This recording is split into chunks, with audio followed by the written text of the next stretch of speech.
apakah ada jejak-jejak yang ditinggalkan akibat adanya jalur rempah yang ada? Penghasil pala nomor 1 sekarang ya Aceh. Pala itu setengahnya mitos. Mitos yang tidak benar. Ada kan mitos. Iya. Mitos yang tidak benar gitu.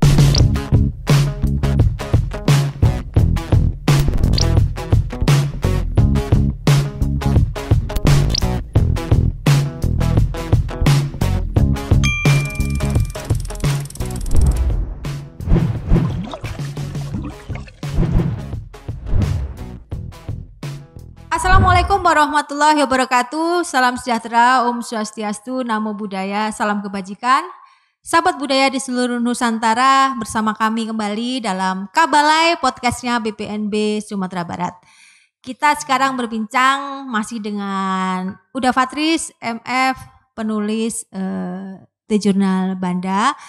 Pada kesempatan kali ini kita akan berbincang tentang jejak-jejak yang ditinggalkan akibat adanya jalur rempah di Nusantara. Uda Fatris ini adalah penulis kisah perjalanan yang konsepnya tidak sama dengan tulisan-tulisan yang isinya tentang cerita-cerita yang indah-indah saja, tetapi banyak cerita-cerita yang disampaikan adalah cerita-cerita terkait edukasi jalur rempah yang pernah ada di Nusantara kita. Assalamualaikum warahmatullahi wabarakatuh. Salam. Uda Fatris kan sudah melakukan perjalanan terkait hunting data ataupun hunting cerita terkait dengan rempah yang ada di Nusantara. Bisa diceritakan nggak apakah ada jejak-jejak yang ditinggalkan akibat adanya jalur rempah yang ada? Karena begini, kalau kita ngomongin tentang jalur rempah, masyarakat Eropa itu berburu rempah sampai ke Indonesia, dan itu tidak 1 tahun 2 tahun, jelas ratusan tahun dia menjelajahi wilayah Nusantara kita untuk perdagangan rempah yang ada. Bahkan VOC juga bercokol di Indonesia dalam waktu yang cukup lama terkait dengan monopoli perdagangan rempah. Pasti ada tinggalan-tinggalan atau jejak-jejak, baik itu kuliner, kesenian atau apapun yang mewarnai budaya masyarakat setempat, terutama Nusantara. Mungkin dari Sabang sampai Merauke kita pernah dilalui oleh jalur rempah. Kira-kira bisa diceritain nggak? Pernah melihat nggak pada waktu melakukan perjalanan itu jejak-jejak rempah yang menjadi bukti bahwa iya, kita ini dipengaruhi oleh jalur rempah, baik oleh orang yang datang maupun pengembangan dari kita yang tidak tahu rempah terus kemudian menjadi tahu rempah. Ya kalau sisanya selain dalam bentuk bangunan, misalkan, kan begitu banyak benteng, apalagi di Banda sana. Itu kepulauan kecil yang bentengnya kelewat banyak gitu. Di mana-mana benteng semua gitu. Saking ingin mempertahankannya gitu. Juga ada Kabata misalkan, cerita-cerita legenda-legenda nyanyi gitu. Atau kalau lebih ke arah barat ini yang saya lihat ya bagaimana banyak ras bersatu untuk percampuran di satu daerah, ras. ya akulturasi anggaplah seperti itu. Apalagi peninggalan-peninggalan. Cuman kalau dari Banda sendiri, dari Pala, yang saya lihat peninggalannya ada sebuah masyarakat Banda sebelum pembantaian di Banda itu yang larikan diri. Itu nyaris tidak tercatat. Saya tidak menemukan satupun catatan sejarah tentang masyarakat itu. Sejarah kadang tidak adil toh. Yeah. Bahwa mereka sudah berapa keturunan hidup gitu. Dan mereka punya yang bagi saya itu catatan yang sangat komplit dalam artian nyanyian yang bahasa sananya disebut onotan. Bagaimana tanah mereka, bagaimana pulau-pulau yang tidak ada air gitu. Terus bagaimana ketika pembantaian itu direkam semua oleh nyanyian yang mereka nyanyikan secara turun-temurun gitu. Oh jadi kisah mereka tidak pernah dituliskan tetapi dituturkan. Iya, karena tradisi tutur toh gitu. Saya kira semuanya punya cara merawatnya sendiri, mau lewat teks atau lewat tutur gitu. Nah, di sana mereka merawatnya lewat tutur, lewat nyanyian. Nyanyian yang begitu kuat daya rekamnya. Ya, misalkan dalam nyanyian itu Pulau Ai, siapa lagi yang mau minum air hujan di sana? Itu kampung kita sudah kita tinggalkan. Kampung yang hijau, yang sudah tidak lagi ramah gitu. Ya artinya selamat tinggal kampung tercinta. Dan mereka tidak ingin lagi balik ke Banda gitu. Gitu. Oh begitu. Dan ceritanya. setiap kapal yang misalkan dari K, kalau ada orang-orang yang asal keturunan Banda yang dari K sana itu, naik kapal itu akan sandar kira-kira beberapa jam, kecuali sedang panen pala itu kadang 8 jam loh gitu kapal sandar. Mereka turun, mereka akan bersujud di tanah moyang mereka, kemudian balik ziarah. Lagi. Oh ziarah. Mereka tidak akan menggunakan sendal, itu dulu. Apa sekarang masih gitu nggak tahu. Kenapa kok nggak pakai sendal? Itu tanah moyang mereka yang suci gitu. Oh iya. Yang dalam nyanyian mereka ya selamat tinggal tanah memang tidak, leluhur gitu. Hanya untuk dikenang. Hanya untuk dikenang. Ya. Sudah berapa keturunan mereka di sana gitu. Jadi kalau di pesisir salah satu jalur rempah kan melewati pesisir barat Sumatera nih. Menurut Uda Patris kira-kira bisa dianggap nggak sebagai tinggalan jejak rempah, karena kita beranggapan bahwa kesenian yang di pesisir selatan itu, contohnya rabab, itu kan pasti rabab itu bukan asli kita tetapi itu bawaan Portugis gitu kan. Apakah memang Portugis dulu dalam rangka rempah sebetulnya menyusuri pantai itu? Kan Uda Patris pernah cerita bahwa perjalanan mencari rempah itu adalah perjalanan penuh ketidakpastian. Jadi mungkin bisa aja dia kemana-mana jalurnya sehingga meninggalkan jejak gitu. Ya jejak pasti. Maksudnya orang Portugis, kemudian Spanyol, kemudian setelah itu Belanda dan Inggris yang mental pedagangnya lebih kuat. Sebetulnya mental pedagang apa mental penipu atau pembantainya lebih kuat? Belanda misalkan gitu. Penguasa. Menguasai mental. Oke. Nah, sampai misalkan di mana? Di Pulau Cingku ya Bu? Iya. Itu ada makam-makam gitu. Iya. Ya apalagi yang mereka cari ke sini. Cuman kalau peninggalannya termasuk keberagaman ras ya pastinya. Cuman kalau ke kesenian ya macam-macam kesenian. Kalau rabab bisa jadi, tapi kalau kita berkaca ke masa lalu, alat gesek itu jauh. Itu. Buktinya di Borobudur loh. Di Borobudur itu lihat alat-alat musik yang kita gunakan. Ada loh yang seperti rabab. Borobudur dipahat tahun kapan? Iya, di cerita yang dipahat di batu itu. Iya. Itu ada semacam rabab juga yang digambarkan di situ. Iya, bisa jadi dianggap sapenya orang Kalimantan misalkan. Bisa jadi gitu. Iya, tapi kalau kayak di Padang Balanse Madam misalkan. Yang saya siapa Bapak Anatona yang bilang begitu. Ya bagaimana akulturasi itu secara kesenian yang ditinggalkan dipakai oleh orang-orang Padang. Balanse Madam kan Padang. Gamat sebetulnya kan lagu Padang, bukan lagu Minang itu. Lagu Padang kan cuman di bandar adanya gitu. Akhirnya itu kesenian orang pelabuhan, orang pesisir sebetulnya itu. Jadi sah-sah saja kalau itu sebagai wujud pengaruh ya. Jadi bukan berarti itu kesenian dari luar, tetapi akibat pengaruh kita memunculkan budaya baru atau musik-musik baru. Kan kebudayaan dinamis, jadi nggak bisa kita bilang harus stuck di situ. Nah, dalam pemikiran saya kan gini, Ndak. Pala itu kebanyakan rempah. Rempah itu biasanya memang banyak digunakan oleh orang Eropa, termasuk kita juga mewarisinya dalam makanan-makanan kita. Contohnya kalau sup, jelas sup itu bukan makanan asli kita karena itu adopsi dari luar waktu Belanda masuk ke Indonesia sehingga kita mengenal makanan-makanan itu. Tapi rendang, nah rendang ini kan kayak akan bumbu. Saya takut ngomong rempah karena masa variannya. Emang rempah, Bu? Oh, rempah. Ada pala tuh. Ada pala, kemudian ada merica. Jadi memang ada rempahnya di situ. Lada, meskipun dengan itu kan berarti itu pengaruh juga karena di Sumatera Barat sendiri apakah ada pala dan merica pada waktu itu untuk menjadikan sebagai bagian dari bumbu rendang itu? Entahlah, saya tidak terlalu mendalami ke sana, Bu.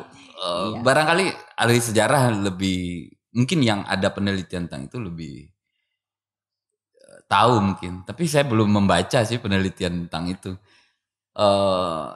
Ya ketika rendang makanan dianggap makanan pertama di Nusantara yang punya daya awet yang cukup ya, tinggi. Sampai dibawa ke Mekah kan gitu Iya. di abad keberapa untuk penganan Dan awet dan rasanya enak sekali. Sekarang ya. sudah menjadi makanan terenak di dunia. Oh ya, versi apa? CNN. Ya boleh aja gitu. Cuman ya kalau misalkan di Banda mereka punya jenis makanan yang pakai pala. Berarti memang kalau di Banda memang jelas karena dia daerah penghasilnya pasti dia menggunakan itu gitu loh. Berarti memang sebelum menjadi rebutan mereka sudah memanfaatkan pala itu berarti kalau di Banda ya. Berarti kalau di Sumatera ini apakah memang karena kan jalur perdagangan itu mulai dari Banda terus kemudian dibawa ke seluruh dunia. Kira-kira karena singgah di Sumatera Barat terus kemudian kita mengenal pala untuk dijadikan itu atau? Mungkin saja, Bu. Soalnya apa ya? Kalau sopnya kita ya nggak tahu juga mungkin beda dengan konsep sopnya orang Eropa gitu. Yeah. Sopnya orang Eropa kita mungkin tidak akan menemukan cengkih di dalam, kayu manis gitu, pala. Sop kan 3 itu sering itu. Iya. Sop. Pasti ada bumbu itu wajib. Iya. Kapulaga. Bahkan sampai sekarang kita masih sop yang enak itu pakai kapulaga, masih kapulaganya Malabar kan dari India kan, yang nyampe di. Itu kategori rempah nggak kalau kapulaga? Rempah awal mungkin itu tidak dicari gitu. Setelah itu ya kemudian akan dijadikan itu rempah gitu. Iya. Bisa jadi kalau pada periode awalnya itu bukan jenis rempah yang diperebutkan. Tetap pala dan lada ya. Pala, cengkeh, kayu manis, lada gitu. Itu yang sangat berguna ketika itu. Yang memang dibutuhkan sama Eropa. Jadi bisa jadi bahwa pengaruh jalur rempah itu sudah mempengaruhi kuliner sepanjang jalur itu sendiri. Menurut saya karena kalau kita ngomongin tentang makanan kita bahwa asli pala itu adanya di Banda dan kemudian menyebar ke seluruh Nusantara. Diselundupkan awalnya. Kenapa itu diselundupkan? Biar harganya tidak mahal lagi. Oh, karena ada politik itu tadi ya? Yang membawa ke Sumatera kan Inggris. Diselundupkan ke Bengkulu, ditanam di Bengkulu terus sampai ke utara. Sampai ke utara, sampai ke Aceh. Dan penghasil pala nomor 1 sekarang ya Aceh, terbanyak. Untuk Nusantara. Sekarang ya, bukan zaman dulu. Bukan di Banda.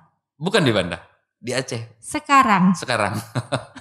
Sahabat budaya di seluruh Nusantara, ada fakta baru ternyata bahwa Banda yang dulu diperebutkan bahwa kepingan surga tempat pala berada pada waktu Sebelum kata surga itu dianggap sebagai tempat wisata ya Bu. Sekarang kan The Hidden Paradise kan surga itu tempat wisata. Itu surga dalam artian bahkan Tuhan pun dalam kitab-kitab lama itu dianggap berbau rempah gitu.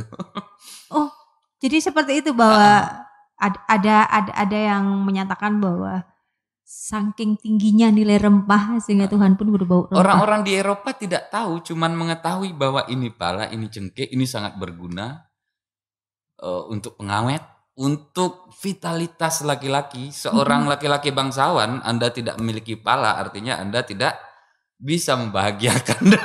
Sampai segitunya. Sampai segitunya, sampai kepercayaan terhadap pala itu. Bahkan proses pengobatan ketika itu tradisional di iya, ketika itu kan tidak dianggap tradisional gitu. Ya, Anda punya pala, makanya dianggap di beberapa waktu pala itu setara dengan emas, bahkan melebihi emas. Iya, gitu. Bahkan berapa ada takarannya pala sedikit itu bisa diganti dengan 3 ekor kuda misalkan. Itu hal-hal yang aneh seperti itu. Sebegitu tingginya nilai pala pada masa keemasannya gitu kan. Ya, wajar VOC punya keuntungan segitu, cuman beberapa tahun punya sekian ribu tentara, punya kapal. Jadi, ya wajar. Memang terutama masyarakat Eropa yang dalam tanda kutip mendewakan pala pada waktu itu karena kegunaannya menurut kepercayaan mereka yang luar biasa, sehingga pala menjadi sesuatu yang, karena pala tidak hanya menjadi bahan pengawet, kemudian juga menjadi bumbu masakan, kemudian juga menjadi pengobatan mungkin. Ya, di juklah percinta kan ada pala. Di Eropa. Jadi vitalitas laki-laki itu untuk membahagiakan pasangannya. Ini bisa nggak sih? Boleh. Itu pala. Jadi pala cengkih. Iya. Jadi dalam bayangan saya bahwa rempah kita itu sendiri itu mempunyai nilai yang jauh lebih tinggi sebetulnya menurut saya dibanding di kita sendiri.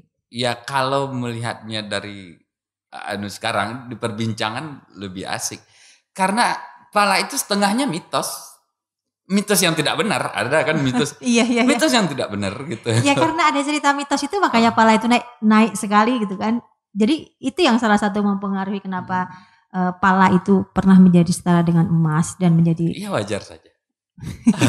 Kalau logikanya di masa itu gitu.